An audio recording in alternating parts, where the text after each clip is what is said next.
Poslušate besedilo knjige Hrepenenje vekov ali Jezusovo življenje, ki jo je napisala Ellen G. White. Na vrsti je 30. poglavje z naslovom Postavil jih je 12. Nato je šel na goro in poklical k sebi, katere je sam hotel. In odšli so k njemu. Postavil jih je 12, da bi bili z njim in bi jih pošiljal oznanjati. 12-terica je bila povabljena v apostolsko službo na pobočju gore v zavetju dreves nedaleč od Genezaretskega jezera.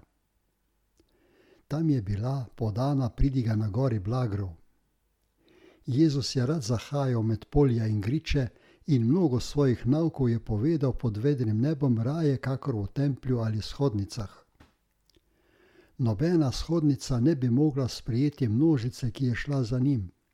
Vendar to ni bil edini razlog, da si je izbral poučevanje po poljih in gajih. Jezus je imel rad prizore v naravi. Vsak miren kotiček je zanj pomenil svetišče. Prvi prebivalci na zemlji so si za svetišče izvolili prostor pod drevesi v raju. Tam se je Kristus shajal z očetom človeštva. Naši prastarši so po izgonu iz raja še dalje imeli bogoslužja po poljih in gajih in tam jih je Kristus seznanjal z evangelijem svoje milosti. Kristus se je pogovarjal z Abrahamom pri Mamrejevih hrastih, z Izakom, ki je odšel pred večerom molit na polje, z Jakobom na pobočju griča v Betelu, z Mojzesom sredi Madijanskega gorovja in z dečkom Davidom, ko je pasel svoje črede. Po Kristusovem navodilu je v 1500 letih izraelski narod vsako leto zapustil domove za en teden in prebival v senčnicah, narejenih iz zelenih vej žlahtnih dreves, palmovih mladik, vej gostolistnatega drevja in potočnega vrbja. Jezus se je zaradi vzgoje učencev odločil umakniti iz mestnega vrveža v tišino polj in gričev, ker se je to bolj ujemalo z nauki o samoodpovedi, o katerih jih je želel poučiti. Med službo je rad zbral ljudi okrog sebe pod modrim nebom na kakšnem travnatem področju ali na obali jezera. Tam je lahko ob dan z deli svojega stvarjenja usmeril misli poslušalcev z umetnega na naravno. V rasti in razvoju narave so bila razodeta načela njegovega kraljestva.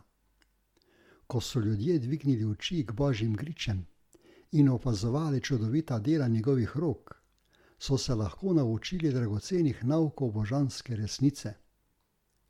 Stvari v naravi so jih znova spomnile na Kristusov nauk. Tako je z vsemi, ki odhajajo v polja s Kristusom v srcu. Čutili bodo, da so obdani s svetim vplivom. Stvari v naravi nadaljujejo pa nazoritve našega Gospoda in ponavljajo njegove nasvete. Zveza z Bogom v naravi plemeniti in zagotavlja počitek duši. Prišel je čas, ko je bilo treba narediti prvi korak pri ustanovitvi cerkve, ki bo po Kristusovem odhodu njegova predstavnica na zemlji. Niso imeli na voljo razkošnega svetišča, to, da zveličar je odpeljal učence na priljubljeno počivališče, zato so bile svete izkušnje tistega dne v njihovih mislih za vselej povezane z lepoto gore, doline in jezera. Jezus je poklical učence, da bi jih lahko poslal kot priče objaviti svetu, kar so od njega videli in slišali. Noben človek še nikoli ni bil poklican za tako pomembno službo, od katere je bila višja le še Kristusova. Postati so morali božji sodelavci v reševanju sveta. Kakor je v stari zavezi 12 očakov predstavljalo Izraela, tako bo 12 apostolov predstavljalo evangeljsko cerkev. Zveličar je poznal značaj izbranih ljudi. Pred njim so bile razkrite vse njihove slabosti in napake. Poznal je nevarnosti, ki jih bodo morali preživeti, in odgovornosti, ki bodo ležale na njih. Zato je bilo njegovo srce polno sočutja do teh izvoljencev. Vso noč je ostal sam na gori ob Genezaretskem jezeru in molil zanje, medtem ko so oni spali pod goro. O prvem svitu jih je poklical k sebi, ker jim je imel povedati nekaj pomembnega. Ti učenci so že nekaj časa sodelovali z Jezusom v prizadevnem delu. Janez in Jakob, Andrej in Peter ter Filip, Natanael in Matej so bili z njim tesneje povezani od drugih in so bili priče večjemu številu njegovih čudežev. Peter, Jakob in Janez so bili v še tesnejši zvezi z njim. Bili so neprestano ob njem in imeli priložnost videti njegove čudeže in poslušati njegove besede. Janez je bil z njim najbolj domač, tako da je označen kot učenec, ki ga je Jezus ljubil. Zveličar je ljubil vse, toda Janez je bil najbolj dovzetnega duha. Bil je najmlajši med učenci, zato je z večjim otroškim zaupanjem odprl svoje srce Jezusu. Tako je postal deležen večje Kristusove naklonjenosti, po njem pa so bili Božjemu ljudstvu objavljeni najgloblji duhovni zveličarjevi nauki. Na čelu ene izmed skupin, v katere so bili razdeljeni učenci, je Filipovo ime. Bil je prvi učenec, ki mu je Jezus jasno ukazal: hodi za menoj. Bil je iz Becajde, Andrejevega in Petrovega mesta. Poslušal je nauk Janeza Krstnika in slišal, ko je razglasil Kristusa za Božje jagnje. Iskreno je iskal resnico, bil pa je počasnega srca za verovanje. Čeprav se je tudi sam pridružil Kristusu, ni bil popolnoma prepričan o njegovem božanstvu, kar se je pokazalo, ko ga je oznanil Natanaelu. Četudi je glas iz nebes razglasil Jezusa za Božjega sina, ga je Filip imel za Jezusa, Jožefovega sina iz Nazareta. Filipovo pomanjkanje vere se je znova pokazalo, ko je bilo treba nasititi 5000 mož.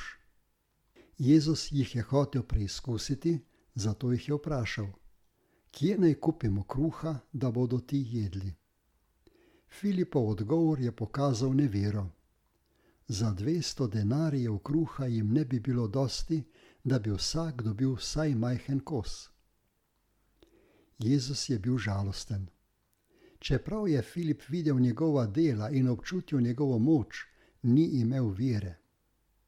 Ko so ga Grki spraševali za Jezusa, ni izkoristil priložnosti, da bi mu jih predstavil, temveč je to povedal Andreju. V zadnjih urah pred križanjem so Filipove besede znova odvračale od vere. Ko je Tomaž rekel Jezusu: Gospod, ne vemo, kam greš in kako moramo vedeti pot, je zveličar odvrnil: Jaz sem pot in resnica in življenje. Ko bi bili mene spoznali, bi poznali tudi mojega očeta. Filipov odgovor je pokazal nevero. Gospod, pokaži nam očeta in zadosti nam bo. Učenec, ki je 3 leta živel z Jezusom, je tako počasi dojemal in imel tako slabo vero.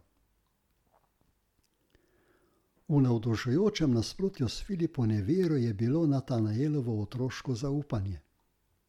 Bil je mož zelo resne narave, čigar vera se je oprijela nevidne resničnosti. Kljub temu je bil Filip učenec v Kristusovi šoli, božanski učitelj pa je potrpežljivo prenašal njegovo nevero in počasno razumevanje. Po izlivanju svetega duha na učence je Filip postal učitelj po božanskem naročilu. Vedel je, o čem govori, poučeval pa je z gotovostjo, ki je prepričevala poslušalce. Medtem ko je Jezus pripravljal učence za njihovo imenovanje, se je neki nepovabljen človek sam priporočil, naj ga sprejme mednje.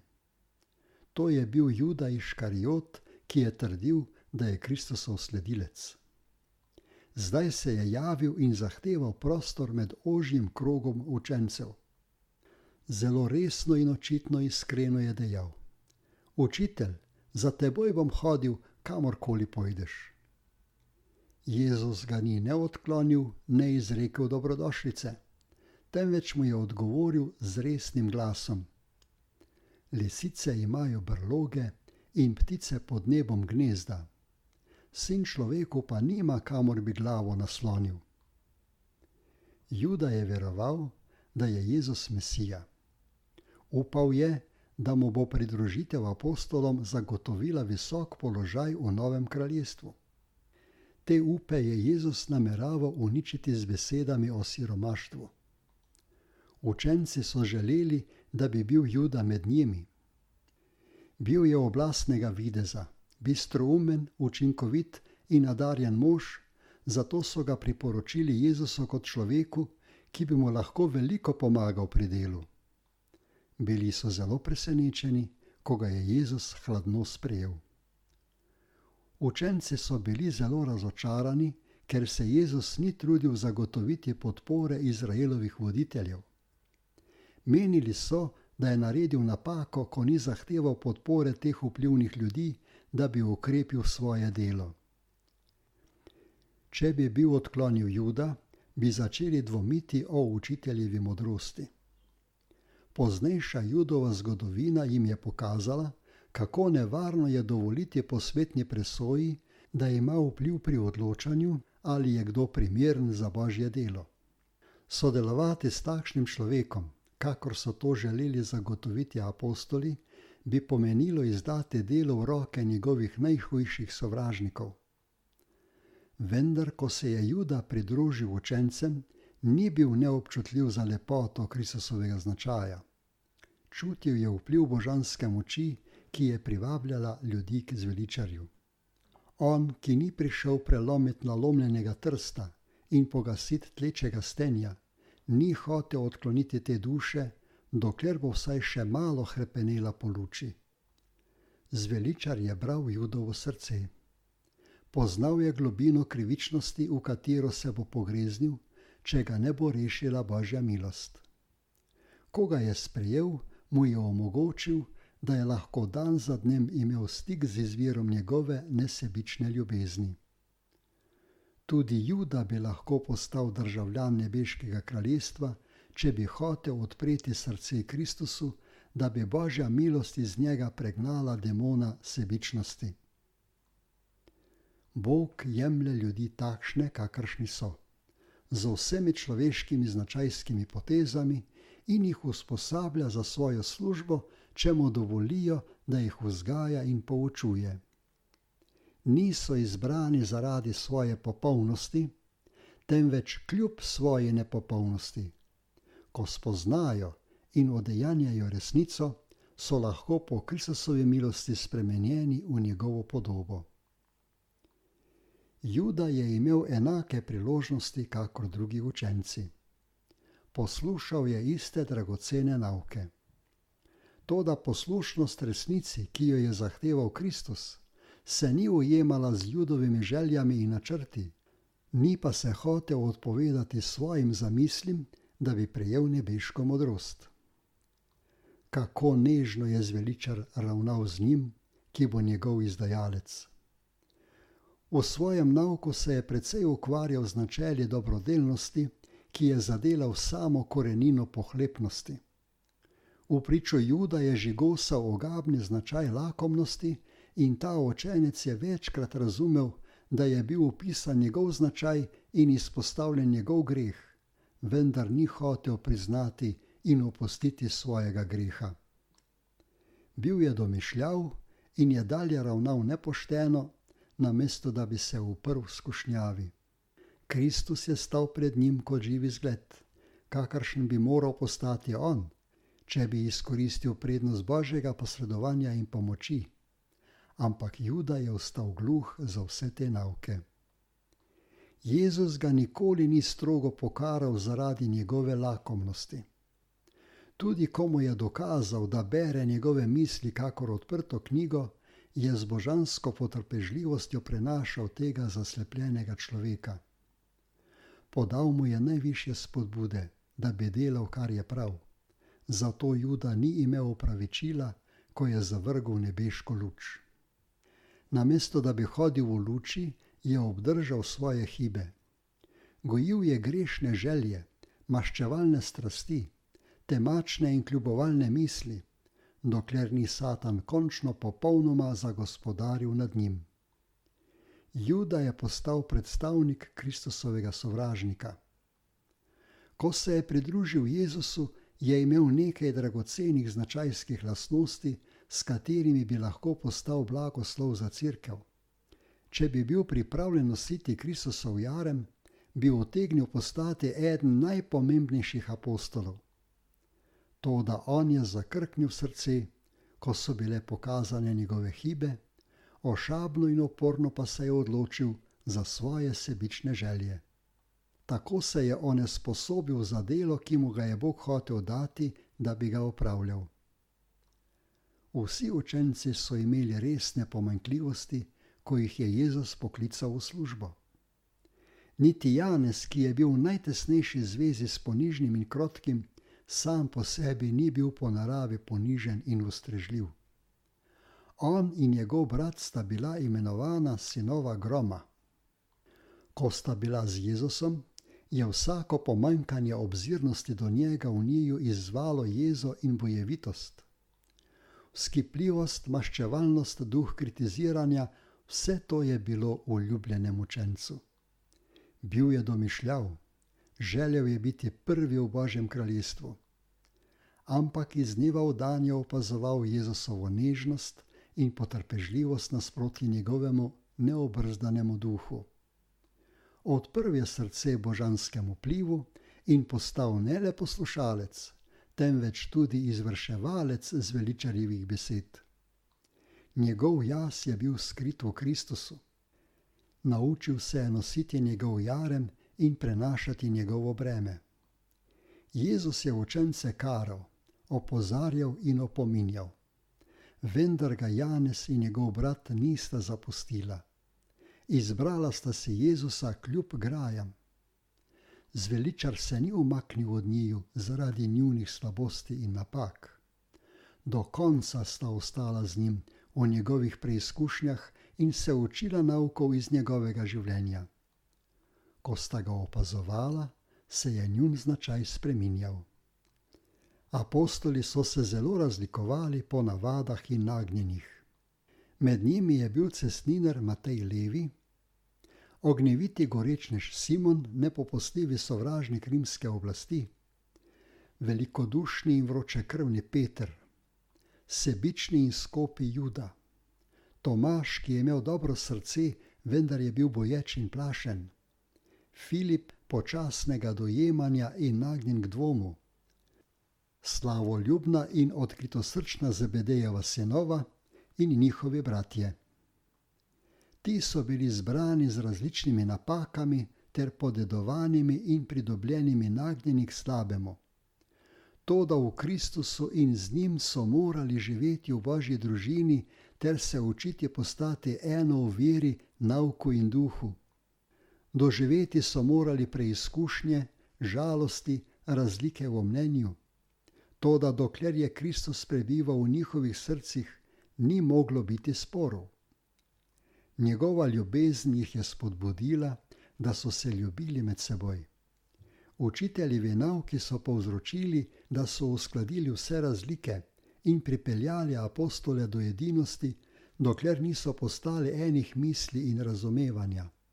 Kristus je bil njihovo vzvišeno središče, oni pa so se približevali drug drugemu sorazmerno s tem, kolikor so se približali središču. Ko je Jezus končal poučevanje učencev, je zbral okrog sebe malo skupino, pokleknil mednje, položil roke na njihove glave ter jih v molitvi posvetil za svoje sveto delo. To so bili Gospodovi učenci, posvečeni za službo evangelija. Kristus za predstavnike med ljudmi ni izbral angelov, ki niso nikoli padli, temveč ljudi z enakimi poželjenji, kakor ti, katere si prizadevajo rešiti. Kristus je nase vzel človeško naravo, da bi lahko dosegel človeštvo. Božansko je potrebovalo človeško, kajti božansko in človeško je bilo potrebno, da bi se zagotovilo zveličanje sveta. Božansko je potrebovalo človeško, da bi človeško lahko postalo prenosnik zveze med Bogom in človekom. Tako je tudi s Kristusovimi služabniki in glasniki. Človek potrebuje moč zunaj sebe in nad seboj, da bi ga obnovila v Božjo podobo in ga usposobila za opravljanje Božjega dela, vendar zaradi tega človeški dejavnik ni nepomemben. Človeško se oprime božanske moči. Kristus po veri prebiva v srcu, potem pa človekova moč zaradi sodelovanja z božansko postane zmožna delati dobro. Ta, ki je poklical galilejske ribiče, še vedno vabi ljudi v svojo službo. Svojo moč želi pokazati po nas prav tako, kakor jo je po prvih učencih. Četudi smo še tako nepopolni in grešni, nam Gospod ponuja možnost sodelovanja z njim, vajenstvo pri Kristusu. Poziva nas, da se podredimo božanski vzgoji, da bi združeni s Kristusom lahko opravili Božje delo. Ta zaklad pa imamo v lončenih posodah, da bi bila preobilnost moči iz Boga in ne iz nas. Zato je oznanjevanje evangelija zaupano grešnim ljudem namesto angelom. To kaže, da Božja moč deluje po slabostih človeške narave. Tako smo spodbujeni verovati, da moč, ki je pomagala drugim, ki so imeli enake slabosti kakor mi, lahko pomaga tudi nam. Kdor je sam obdan s slabostjo, more imeti potrpljenje z nevednimi in tavajočimi. Ker so bili sami v nevarnosti, poznajo nevarnosti in težave na stezi, zato so poklicani pomagati drugim v podobnih nevarnostih. Nekateri ljudje so žalostni zaradi dvoma, obremenjeni zaradi slabosti, slabi v veri in še niso zmožni prijeti se nevidnega, ampak ko prijatelj, ki ga lahko vidijo, pride k njim namesto Kristusa, lahko postane člen, ki bo povezal njihovo šibko vero s Kristusom. Skupaj z nebeškimi angeli moramo predstaviti Jezusa svetu. Angeli z gorečo željo čakajo na naše sodelovanje, kajti človek mora postati prenosnik zveze s človekom. Ko se s posvečenjem vsega srca izročimo Kristusu, se angeli veselijo, da lahko po naših besedah razodenejo Božjo ljubezen.